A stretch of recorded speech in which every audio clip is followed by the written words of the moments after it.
How to Heal a Piercing, Part 1, Compresses and Soaks with Saline Solution.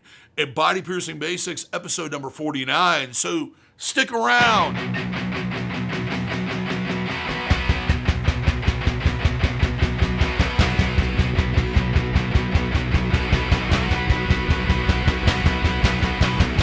For those that are new to the channel, my name is DaVo. I'm a professional body piercer and have been since 1994. I'm the owner and operator of the Axiom Body Piercing Studio located here in Des Moines, Iowa, inside Skin Kitchen Tattoo. So, basically, I'm an expert. I'm a professional piercer. What you're about to hear as far as instructions and etc.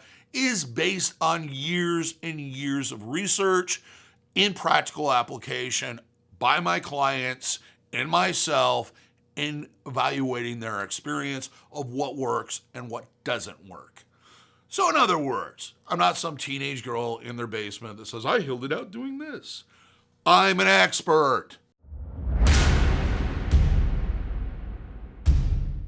Just a little disclaimer. I am filming this video in December of 2019.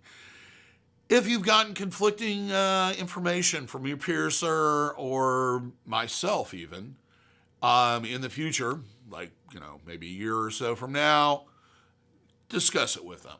Find out why they feel like things should be done differently. If you feel like you're getting sold a bill of goods, you probably are, but it's a good idea to have that discussion with them. They may have an entirely different approach or new information that isn't available to DaVo in 2019, December. So let's get into it. What does it take to heal out a piercing?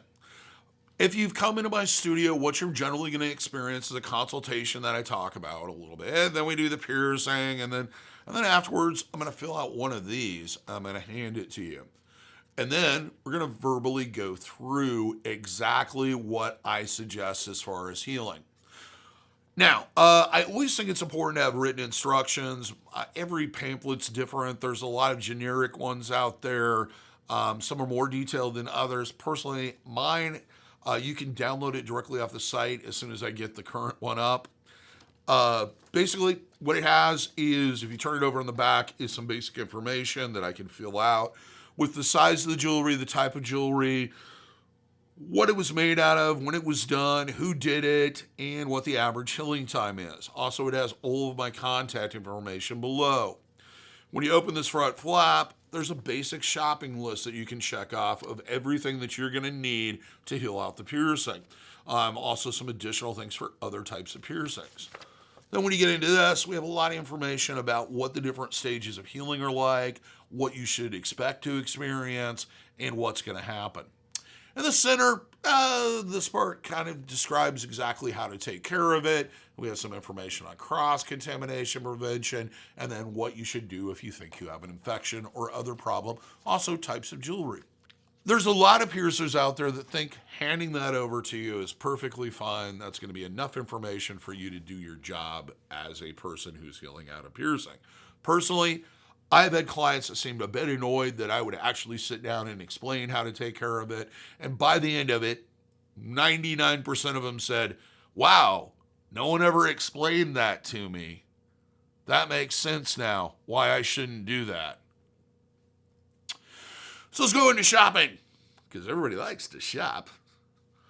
First thing you want to pick up is this stuff. There's a couple of different versions of this. Basically, the name brand you want to look for is Nelmed. And the reason why is Nelmed produces saline that is sterile in the can, meaning that what is in here is free of microorganisms.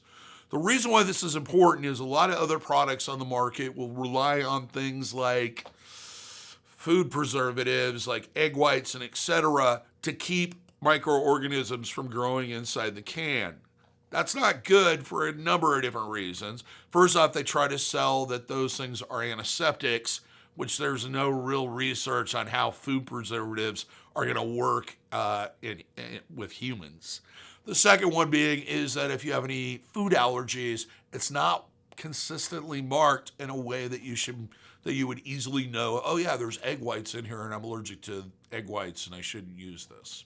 There's a couple of different versions of the product. The most common or easy to find is wound wash. You want to basically look that it says sterile saline solution and then wound wash. The piercing version of this, the only real difference is how that comes out, how the saline actually is delivered. With this, it's kind of more of kind of a squirt. With the piercing stuff, it's more of a mist. So keep that in mind when you're purchasing. If you're going to be doing compresses, you can use a clean paper towel, but if you're one of the people that wants the best possible option, I'm going to suggest picking up some sterile gauze sponges. I like Johnson & Johnson's Band-Aid brand one, mainly because of the tightness of the weave of the gauze that they produce. It doesn't have any loose strings or etc. that can easily catch on jewelry and etc. If you're going to do soaks, though this is a bad example because it's far too big, I'm going to suggest that you pick up some plastic disposable cups. You can reuse a shot glass or a juice glass over and over again. However, it's much more convenient and to a degree cleaner to use a disposable medicine cup made of a hard plastic. So how do you do compresses and soaks? First off, you shouldn't have to mess with the piercing at all until the day after the piercing is done. I usually suggest doing the first soak or compress the morning after. If you're going to do a compress, you want to fold up a paper towel or open up a piece of gauze sponge, like so. Take the spray, saturate it to the point where it's dripping wet, and then apply it to the piercing. Let it stay in contact for roughly about 5 to 10 minutes. I prefer 10 minutes, of course. And then just throw it away. If you're going to do a soak, basically put enough of the saline into the cup that it's going to cover the piercing. Bend over at the waist, press the rim of the glass against the area so you're creating a tight seal, and then rock backwards and let it soak for about the same period of time. With some piercings, it might be easier to do that soak at night when you have a little bit more time and do compresses in the morning. Soaks tend to be a little bit more effective than compresses in some ways, and in some ways, compresses are more effective. It's always a good idea to rinse it off afterwards, just to be on the safe side. Sometimes the salt will start to collect on the jewelry, and that can be an issue. What it's doing is it's helping to draw waste and debris from the piercing. It is increasing circulation and the flow of oxygen, which is helpful in healing. The salt actually contains minerals and nutrients that are helpful in your body's production of skin cells. It can help reduce inflammation, swelling, and it really helps to soothe it, especially when a piercing is on the grumpy side where it got bumped or etc. It's one of those things you can do to kind of make it feel better and get things back on track. So now let's talk about the second product that you would probably want to pick up. And this is more of a precaution than an actual need.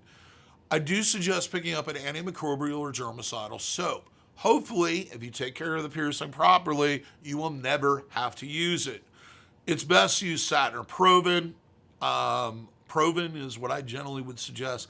I have a link in the description, affiliate link, if you want to purchase it. However, if it's something you may not even be using, it may be a better option to pick up a cheaper antibacterial liquid soap, something that doesn't contain a lot of moisturizers, fragrances, or other additives. For example, if it says Lemonade Surprise, Bouquet, Waterfall, that's not what you want. You want just the basic stuff. Probably the most common or easy to find is either soft soap or Dial Gold. It's the plain old-fashioned orange stuff. Now, when would you need to use that? If you contaminate the area. If you make a mistake and you know you made a mistake, then you want to clean off the area. So what you want to do is jump in the shower. First off, wash your hands, or you can do it at the sink if you have some way to spray water over it. Spray water over the area to remove anything that may be on the piercing area. And take the soap, squirt out a pearl drop in the palm of your hand. Does not take a lot, just a little bit. Lather it up well so you're diluting it, because we don't want to put it on there full strength. That's too harsh. Then apply it around the piercing area. Now, I don't want you to work it into the piercing or, shove it up your nose if it's a nostril piercing. What we want to do is cut down in the amount of microorganisms that are in that area, that piercing area, to give your body or your healthy bacteria and etc. a chance to kind of repopulate and recolonize the area and fight off any invaders. Like I said, this should only be done if there's an issue. Now, with compresses and soaks, they should have started the day after and continued until you stop seeing discharge on the ring or jewelry, and the holes, piercing holes, get kind of this indented or ingrown look to it, and the jewelry moves fairly freely through the piercing. Whenever in doubt of whether or not the piercing is healed, go see your piercer. They'll be happy to take a look at it and make that decision and go, yeah, gold star, you did a great job. Or go, yeah, it needs a couple more weeks. Also, it's never a bad idea if you have any piercing that you can't physically see on a daily basis to stop into your studio and have them take a look. And the reason why is it's best to have them kind of take a look at it and go, yeah, everything's going fine, or go, oh my God, there's a problem, let's get it taken care of. So never hesitate to stop by and visit your piercer. We enjoy seeing the healing process, and we learn a lot from it. So that's a video. Hope you learned something. Hoping it's now not quite as vague as it once was. I'm going to continue with this next week, and we're going to be doing another one. The next one's going to cover cross-contamination prevention, and then we're going to move on to jewelry, when it's okay to change it, that sort of stuff, and a little bit more detail about infections and etc. Basically, the rest of the aftercare instructions. If I brought up a question or something doesn't seem normal to you, or you're not quite figuring it out, leave a comment. I love to answer them. If you have suggestions, maybe hints on how to do these easier, doing compresses or soaks, please comment. We love to share information here. That's part of the point of this whole channel, is helping to educate other people that love body art like you do. If you like the video, give me a thumbs up. That lets me know you like it. If you'd like to see more videos on tattooing and body piercing with a focus on education, click the subscription and then ring the notification bell so you get notified every time we post one of these. If you'd like to pick up some of our t-shirts and etc., visit our merch store. We have roughly about 12 different designs and a whole variety of different products, from t-shirts and mugs all the way down to stickers. Because everybody loves stickers, right? However, till next time, here's hoping all your piercings heal with ease and without a single issue. And if you're in the Des Moines, Iowa area, I'd hope to see you for your body piercing needs in the future. Have a good day, everybody. Thank you for watching, and I hope you learned something. So now go out and share your knowledge. Spread it.